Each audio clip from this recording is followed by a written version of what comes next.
Aceh negara kaya, Sultan. Hmm. Aceh negara yang hampir saya berkunjung, semua mata hijau dan ini sangat-sangat indah sekali. Masyarakatnya tenang dan guyup sekali.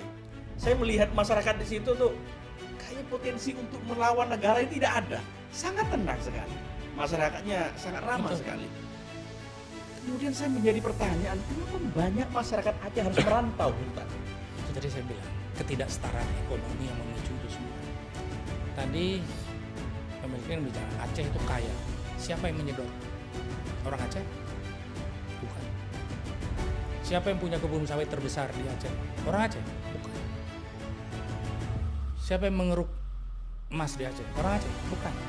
Orang Aceh hanya menjadi illegal mining. 3.000 meter, 2.000. Siapa yang punya beribu-ribu hektar? Non Aceh. Ini saya katakan belak-belakan. Jadi jangan bilang Aceh itu kaya kalau orang Aceh bukan yang mengelola. Pemiliknya adalah kapitalis di Medan dan di Jakarta. Mereka yang mengeksploitasi dengan berkolusi dengan pejabat daerah dan pejabat pusat. Itu saya bilang tidak bertindak sebagai khalifah fil ard, mengeksploitasi. Oke?